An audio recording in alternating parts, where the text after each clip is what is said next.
আমি প্রত্যুষা এসে গেছি দ্বিতীয় ভিডিও নিয়ে। Live journey with Rajaraja YouTube channel থেকে আমি প্রত্যুষা চলে এসেছি। তোমাদেরকে কাল বলেছিলাম যে আমি আজকে আরেকটা ভিডিও নিয়ে চলে আসবো, চলে এসেছি। আজকে সকাল 11টা নাগাদ আমরা হোটেলে পৌঁছেছি গুয়াহাটিতে।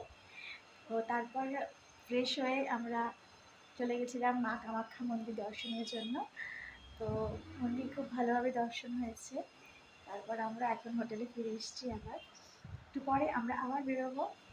এই যে আমার বেটু ঘুমিয়ে পড়েছে, সারাদিন অনেক খাটনি গেছে ওর সঙ্গে আমাদেরও। তাতে প্রায় ঘুমই হয়নি ট্রেনে, তো সেই জন্য ও রেস্ট নিচ্ছে। আমরা একটু চলে এসেছি, এরপর আবার বেরোবো বাইরে। কালকে থেকে অনেক সাইট সিন আছে, অনেক জায়গায় ঘুরতে যাওয়ার আছে, অনেক অনেক এক্সাইটমেন্ট আছে। তো সেগুলো আস্তে আস্তে সব তোমাদের সাথে অবশ্যই শেয়ার করব। তো তোমাদের কেমন লাগছে আমাদের অবশ্যই কমেন্ট করে জানিও। আমাদের ভিডিও তোমার কেমন লাগছে, আর অবশ্যই কিন্তু সাবস্ক্রাইব করতে ভুলবে না। আমাদের আরও নতুন নতুন ভিডিও দেখার জন্য তোমাদেরকে অবশ্যই পাশে চাই, তোমাদের ভালোবাসা চাই।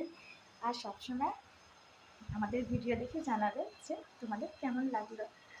আর এখন আমি যে হোটেলটায় আছি সেটা হচ্ছে সুন্দরবন গেস্ট হাউস, খুব ভালো হোটেল। আর আমরা জাস্ট আজকেই উঠেছি। বাকি হোটেলের ডিটেলস আমি অবশ্যই আমার একটা নেক্সট ভিডিওতে তোমাদের জানাবো, আমার কেমন লাগলো এখানে থেকে খাওয়া দাওয়া সমস্ত কিছু তোমাদের জানাবো। তবে একটা কথা অবশ্যই বলি যে কামাখ্যা মন্দিরে গিয়ে আমরা যে লাঞ্চ করলাম, যে খাবার খেলাম, সত্যি ভীষণ ভালো লাগলো। কিন্তু এর আগে আমরা অনেক জায়গায় গেছিলাম, ভাইজ্যাক, ব্যাঙ্গালোর, আরও বিভিন্ন জায়গায়। তো সেই তুলনায় কিন্তু আমাদের এখানে বেশ খাবারটা টেস্টি লাগলো এবং বাঙালিয়ানা লাগলো।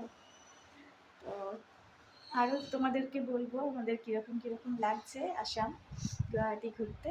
তো প্লিজ সাথে থেকো, কালকে চলে আসবো একটা নতুন ভিডিও নিয়ে। ততক্ষণের জন্য বাই বাই।